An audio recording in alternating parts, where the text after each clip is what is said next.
Bapak Ibu, saudara yang diberkati oleh Tuhan, berjumpa kembali dalam rangkaian program Marturia Ministry di hari Kamis tanggal 11 Februari tahun 2021.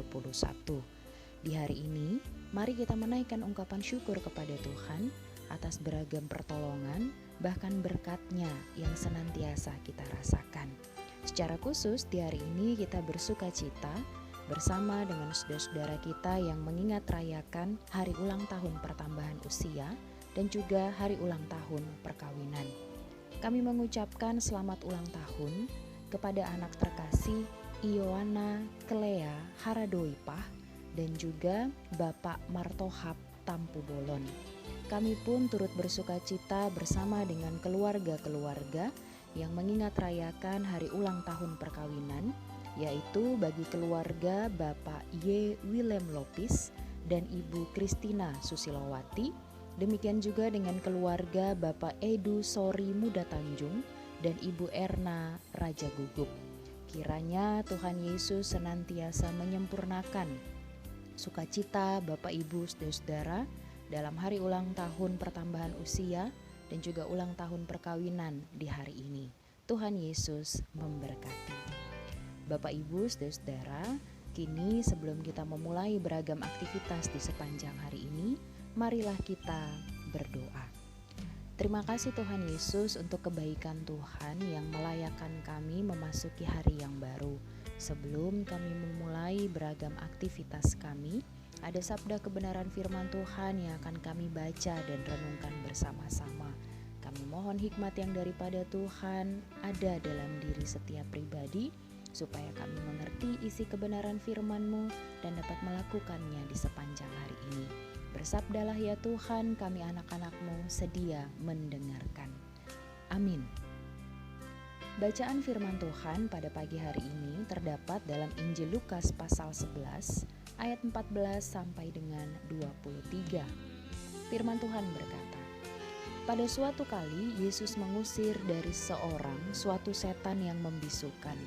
Ketika setan itu keluar, orang bisu itu dapat berkata-kata. Maka heranlah orang banyak. Tetapi ada di antara mereka yang berkata, ia mengusir setan dengan kuasa Beelzebul, penghulu setan. Ada pula yang meminta suatu tanda dari sorga kepadanya untuk mencobai dia.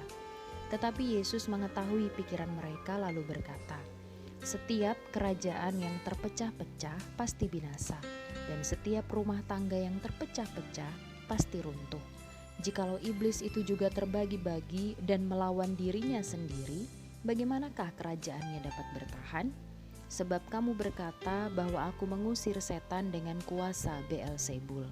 Jadi, jika aku mengusir setan dengan kuasa Beelzebul, dengan kuasa apakah pengikut-pengikutmu mengusirnya? Sebab itu merekalah yang akan menjadi hakimmu. Tetapi jika aku mengusir setan dengan kuasa Allah, maka sesungguhnya kerajaan Allah sudah datang kepadamu. Apabila seorang yang kuat dan yang lengkap bersenjata menjaga rumahnya sendiri, maka amanlah segala miliknya. Tetapi jika seorang yang lebih kuat daripadanya menyerang dan mengalahkannya, maka orang itu akan merampas perlengkapan senjata yang diandalkannya dan akan membagi-bagikan rampasannya. Siapa tidak bersama aku, ia melawan aku. Dan siapa tidak mengumpulkan bersama aku, ia mencerai-beraikan.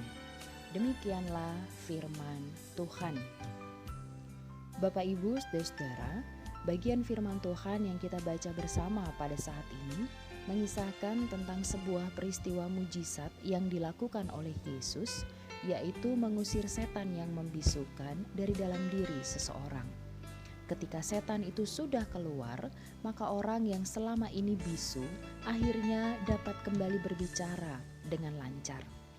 Di balik mujizat yang seharusnya menyukakan, bahkan seharusnya juga mencengangkan banyak orang, ternyata ada berita tak sedap yang dialami oleh Yesus.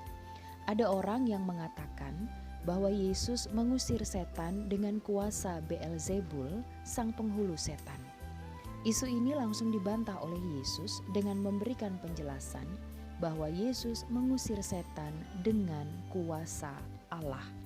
Bahkan Yesus pun menegaskan bahwa sesungguhnya ketika Yesus mengusir setan dengan kuasa Allah, maka sesungguhnya kerajaan Allah pun sudah datang. Bapak, Ibu, saudara-saudara, dari firman Tuhan ini kita mau melihat bahwa kita tidak dapat membatasi cara setiap orang memandang atau menilai suatu hal yang kita lakukan. Dan hal ini dialami oleh Yesus. Ketika sudah berbuat kebaikan, ada saja yang masih berpikiran buruk bahwa Yesus mengandalkan kuasa Beelzebul. Sehingga kita diingatkan bersama untuk belajar menyingkirkan pikiran-pikiran yang buruk atau negatif atas suatu hal yang dilakukan oleh orang lain, sambil terus memacu diri kita untuk melakukan hal yang baik dan berkenan di hadapan Tuhan. Say no to negative thinking dan say yes to positive thinking. Tuhan Yesus memberkati kita sekalian. Amin. Mari kita berdoa. Terima kasih Tuhan Yesus untuk rangkaian firman dan kebenaran-Mu yang boleh kami baca dan renungkan bersama-sama pada pagi hari ini. Ajar kami Tuhan dalam kehidupan ini untuk belajar menyingkirkan pikiran-pikiran yang buruk atau negatif atas suatu hal yang dilakukan oleh orang lain, sambil terus memacu diri kami pribadi untuk melakukan hal yang baik dan berkenan di hadapan Tuhan. Ketika ada hari baru yang terbentang di hadapan kami, mampukan kami ya Tuhan untuk menjadi pelaku sabda kebenaran firman-Mu. Kami siap melangkah di hari yang baru dan kami yakin berkat, hikmat, dan pertolongan Tuhan mengiring langkah kami di sepanjang hari ini. Dalam nama Tuhan Yesus kami berdoa dan mengucap syukur. Amin. Selamat berkarya Bapak Ibu saudara-saudara yang diberkati Tuhan. Mari menjalani hari ini dengan senantiasa menaikkan ungkapan syukur kepada Tuhan. Say no to negative thinking and say yes to positive thinking. Tuhan Yesus memberkati kita sekalian.